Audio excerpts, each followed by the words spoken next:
All right, yes, a good Erev Shabbos. 4 Tammuz, Hayom Yom. We have a lot to cover today. We do 2 days anyway. Today, 2 days today is fairly long. One single chassid, the Frierdiker Rebbe is telling us, one single chassid or student who devotes one's heart, mind, and soul to Torah and to bolstering Torah affects wonders in a large city and all that city's affairs. Very interesting idea that this one person learning, one person encouraging has an effect, a ripple effect outward. And because Torah is above time and place, as he says, because the Torah transcends the natural order. And this is by the merit of the fathers of the world. And I honestly don't know whether that refers to Abraham, Yitzchak, and Yaakov, which I think it does, but I haven't found a pirush on it, neither have I looked widely, if anyone does. But it's through the schus of the fathers of the world, and we'll take it straight unless someone has a definitive difference of view. What is it? The English translation uses the words patriarchs. So then it by is the merit of our patriarchs. Okay, then it is. Okay, then it is Avraham, Yitzchak, and Yaakov. The Avot, yeah. The Avos and the Emos. Okay, fine. Good to know. I've always wondered. I figured it was, but I didn't see anything. Okay, thank you.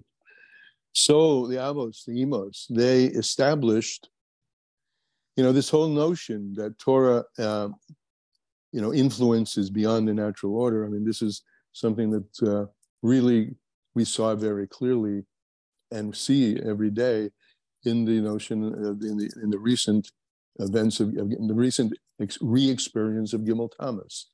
I had an event right after Gimel Tammuz. The morning, I was there. I got home about 1 in the morning, and the next day I got a phone call from somebody who told me, because the phone call began, Gimel Tammuz. I said, "What are you saying?" She said, "You won't believe this, but," and I can't tell you the number of stories from why do we go to the Kever of Tzaddik?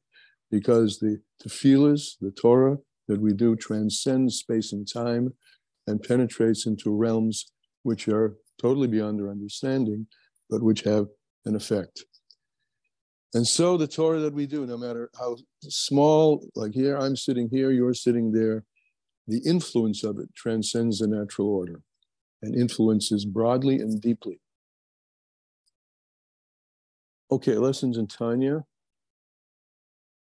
More on the letters, right? We're starting on the top of page 978. And in L'Kutei Moharan Tanya, we're starting at the bottom of page 176.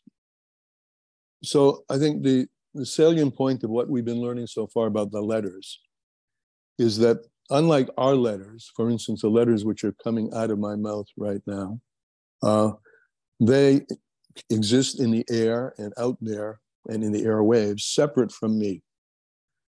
Hashem's letters, or any, we spoke earlier about his midos, but now we're speaking yesterday about his speech, is never separate from him because there is nothing separate from him.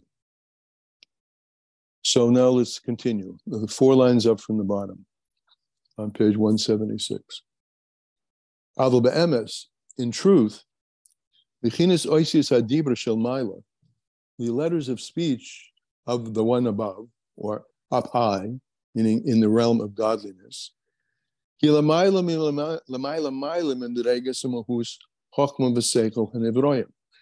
much higher than seichel, intellect, than the chokhmah and intellect of creatures. In other words, everything is made with Hashem's letters, so-called letters of speech, in which he is enclosed. And they are above letters of speech from us are chokhmah, bina, das, etc., until we get down to the power of thought and then the power of speech. But Hashem's letters are much, much higher than that whole structure of chokhmah on down. Shari b'mayim ve'oisius, because it's with a speech and with letters, Nasa Adam. He created man. As you said, Nasa Adam b'tzalmeinu k'demusenu. Let us create man in our image. And that with those so-called letters, which are, as they connote something external, these letters are tied part and parcel with him and are the energetic of creation. Nivra ha'adam, the man was created with his chachma, mina, das, etc., and his 10 powers and 3 garments all leading up to speech. So he was created, the adam, bal chachma b'seichel. Or the Torah refers not only just to speech, but with his breath, as it says on the top of page Peites,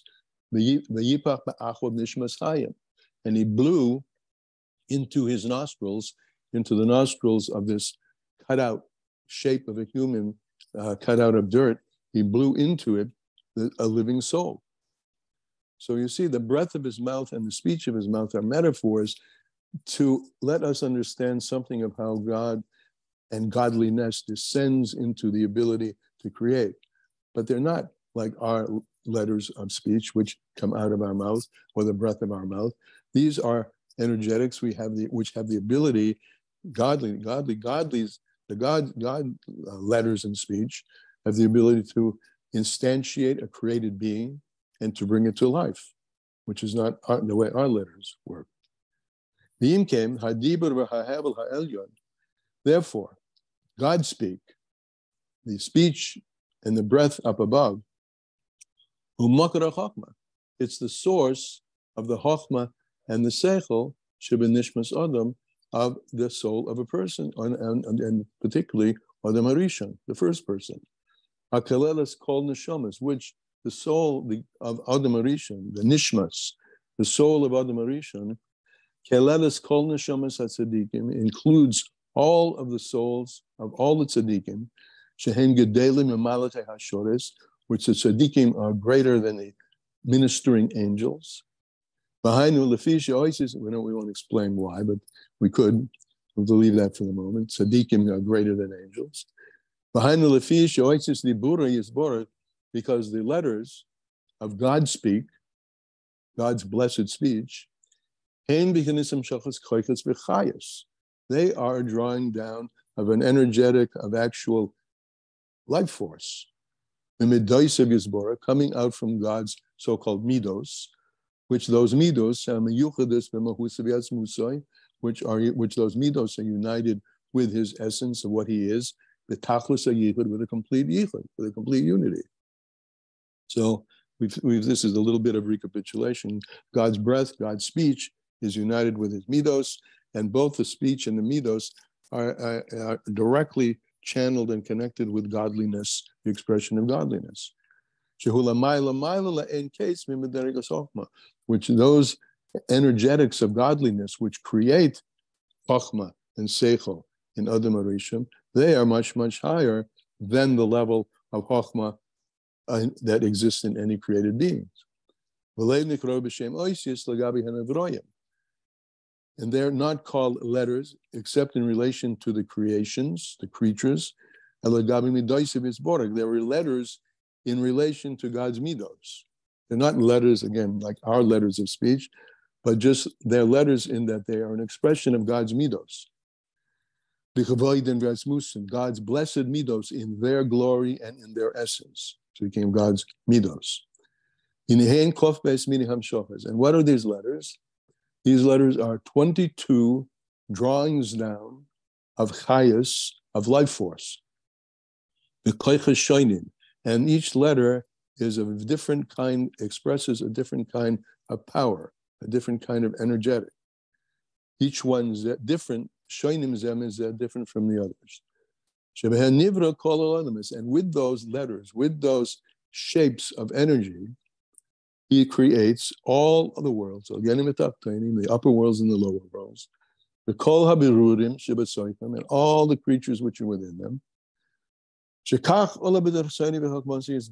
Because so it rose up in God's will and in his blessed will and wisdom, to create all the worlds with specifically 22 kinds of drawings down of life force. These are the 22 letters of the holy alphabet, of the holy of Lashon HaKodesh, the holy language, the holy tongue. 22, le pachas, not less, but le yoser, and not more. The hein hen kof bois yotzes hakavuas bepeh, and these are the 22 letters which are fixed in the mouth, the 22 ways in which the breath is able to be articulated through the 5 articulated powers of the mouth into 22 specific sounds and pictures as well, shapes and sounds. As these letters are fixed in the mouth, veloshin, and through the tongue, kiditanan, as we learn in Sefer Yetzirah. The tamunasam b'ksav, and their shape, the shape of the letters, and the way you write them in ksav, in the oisius, in the square letters, the shape of the letter is a pictogram for the way the energetic is being designed by God to have an effect. Because also the letters of speech and thought which are in the soul of a person, right? I mean, looking now back into the analogy, the letters that come out of our mouth are letters that are driven by amida. What we say is driven by what we feel, and what we feel is driven by what we're thinking. It's from seichel and midah sheba nefesh, shemahus and yasmus, and from the essence, ultimately from the essence of the soul. But the difference is, and the key difference is, the analogy works, it does, but the analogy is only an analogy, because atzmus, ein sof, is present everywhere. And when we say something, well, the better example, when speech devolves into maise, we've had this example before, there's a devolvement from the soul to intellect, then to thought, speech, and deed. But a person can walk away from the deed, and a lesser extent, but similarly, the letters are separate from it. But the letters of Hashem's name, the letters that Hashem has designed and uses for creation are never separate from him.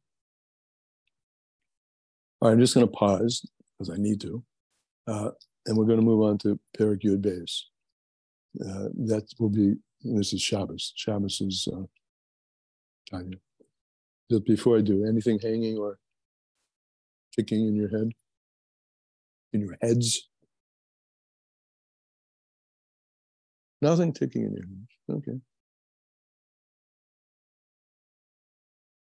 Okay, Yud Beis. Rak, except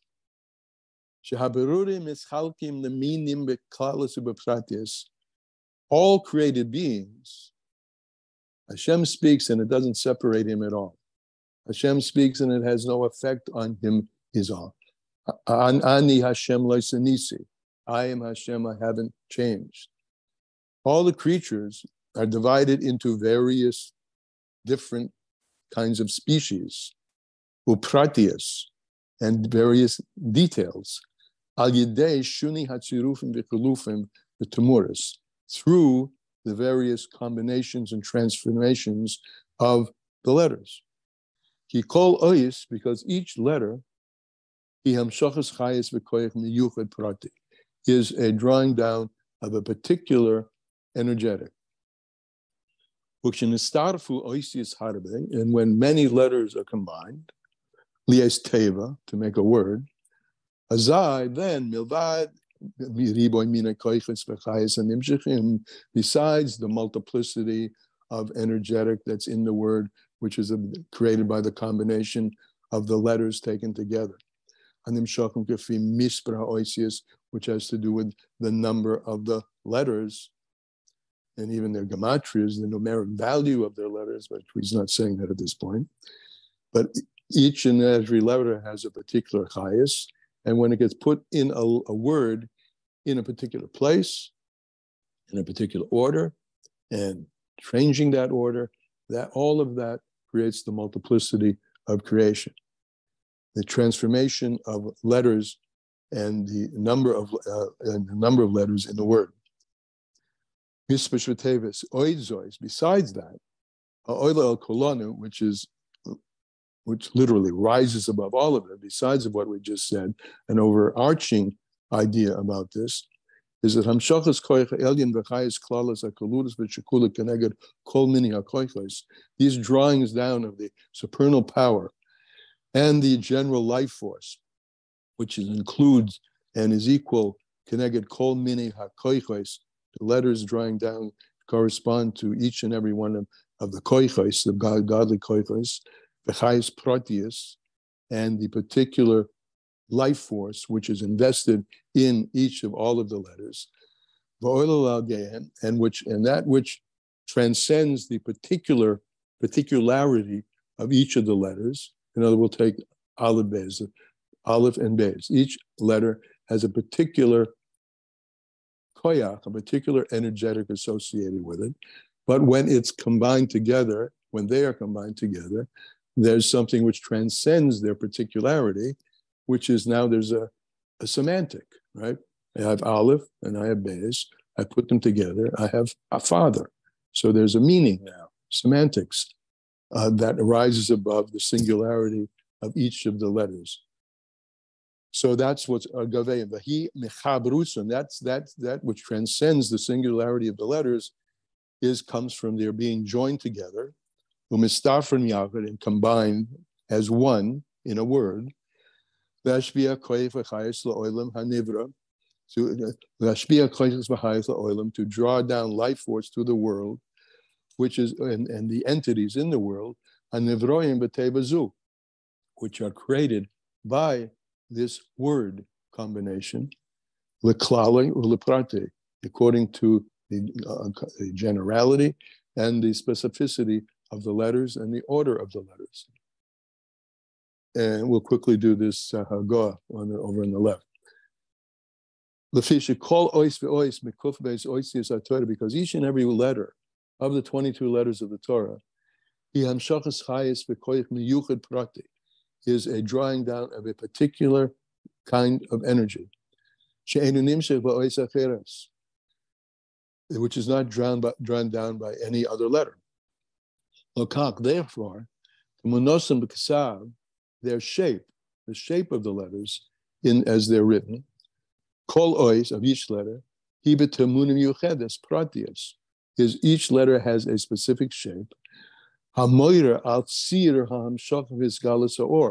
that particular shape shows on, as I said earlier, the letters are a pictogram of the kind of energy that's being drawn down through them. The kind of or the or and the chayas, the hakoyach hanigla, and the power which is revealed, nimshach ba'oizes, is revealed in each particular letter and hinted at. To us, it's a hint. To God, it's a real channel of a very particular energetic, which is revealed and drawn down in this particular letter. And it's showing, the form of the letter is showing something about how that letter is being drawn out of God's midos, the midos of HaKadosh Baruch Hu, out of the midos of HaKadosh Baruch Hu and his will and wisdom. You're going back to the text. Derek Mashal. We'll use an example here. Bateva, when you take a word, Shebamaymi Yechi Rakia, he said words, let there be a Rakia, let there be a firmament. Shnivra hen Zayin Rakia. And with that, he created the so-called seven heavens, and all the hosts of heaven which are within them. Shamayim Rizal, as the sages have said, this is all from Gemara Chagiga. He says the different levels of heaven, each of the seven levels of heaven have names, shchokim. One level is called shchokim. Shchokim is where you grind wheat. Kimerachayim, these are like grinding mills. Oindes v'toichnes man, and in that heaven is ground, stands and is ground, the man fed to the tzaddikim, the man. Another heaven is called Zavul. Sheba Yerushalayim. In that heaven is Yerushalayim, Ubeis HaMikdash, Umizbeach, and it's the place Sheba Oisres Sheleg. It's the place which is the storehouses of snow, the oasis bordered, and the storehouses of hail. Shekalelos harakim, sheklalados harakim, which is whole generality of heavens, nivravu, they were created, vechayim, and they are extant, v'kayomim, and they continue to be in existence, their continued existence. The klalos tevis elu is through these particular letters of the mimer Yehi Rekia. Now, then the specific details, specific creatures, creation things, Shebezayin Rekia, in the seven heavens, Nivru kol prat nehem, each and every detail of them was created, each and every detail from them, V'chai v'kayim, and each and every detail of each one of their life and their sustained life comes from from different combinations, and he's going to say, and also transpositions, the tamaroseihin, and substitutions. Letters can be substituted for each other. The one that we had earlier, which is the whole Shayichud V'Amunis, told us that Shema Yisrael is Yehuda Elah. Shema Yisrael is the upper level of unity. Baruch Shem Kavod Malchusei Leilam Vo'ed is the lower level of unity. And he told us that Vo'ed and Echad are all the concept of one, but in different ways of expressing it. And so the Vo'ed is a combination which means one. It expresses a unity at a lower level. And Echad, different letters, expresses unity on a higher level. So through different transpositions, substitutions of letters, you get, God brings forth various, infinite combinations. Each and every order and substitution of letters indicates the particular chayas, vitality of that creature, of that particular creature. He calls shinui tzira because each change in the combination,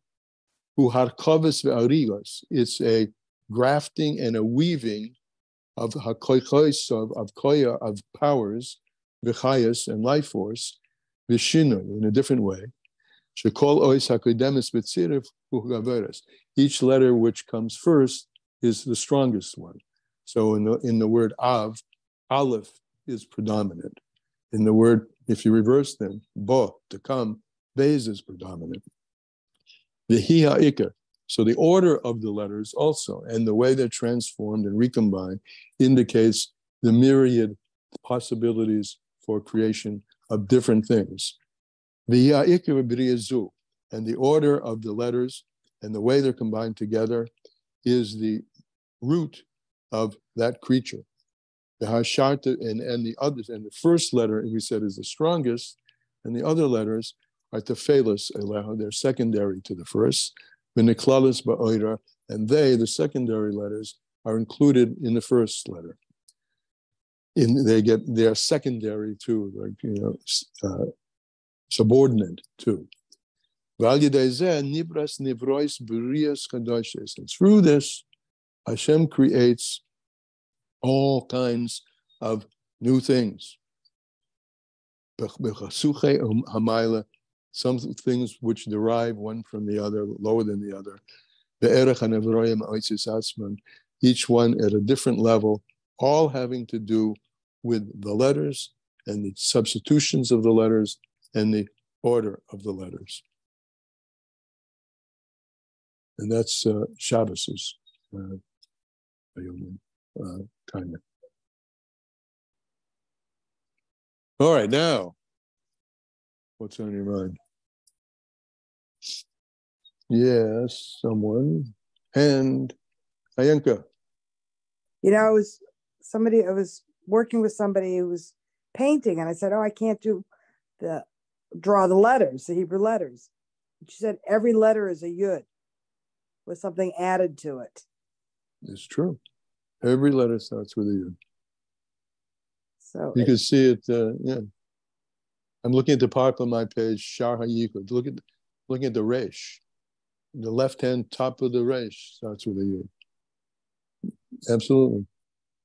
You And think Pardon me? Yeah. Go Go ahead. ahead. No, you go ahead. No, that it's the, the Yud is the power of Hashem. Yeah, the power of the Yud. The Yud is the encapsulation of everything. Yud. And from that encapsulation, everything comes out. I mean, that's a beautiful example, and I'm glad you brought it up, because that's a pictogram of what we've been saying, that all the letters, no matter how myriad number of combinations, permutations, etc., they never lose their, no, that's not the way I want to say. They all have contained in them the Yud, which is Hashem himself. Right. So be careful what you erase.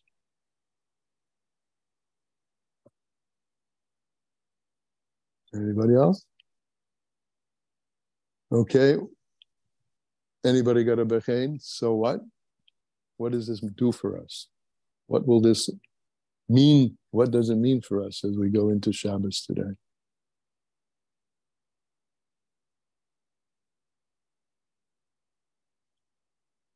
I used to say, it'd be fun psychological experiment to teach a baby, like, you teach them that yellow, when you point to something yellow, but you say the word blue. Uh-huh. And, if you give them a different name for it, but they wouldn't know. Correct. But when you think about Hashem creating everything and the letters have such meaning and the combinations. So, I mean, the takeaway is the Yud is in everything. Hashem is in everything. And you also brought out something. All other language besides Lashon HaKodesh are conventional. We could call color blue yellow, right? Mm-hmm. But we can't call everything that exists specifically because it's called that thing in the Hebrew language. Yeah. And back to us, I guess maybe a takeaway is we are living examples of that, right? I'm not that everything isn't, but just maybe think about this as we breathe and live, that every time we take a breath, exhale a breath, move a foot, there's an energetic that's flowing through us, which is connected constantly with the mouth of God, with the Ruach Pivis Vora. And that might be so. Okay, then. Thank you. Shabbat Shalom. Good Shabbos till we meet again. Bye-bye. Shabbat Shalom. Shabbat Shalom.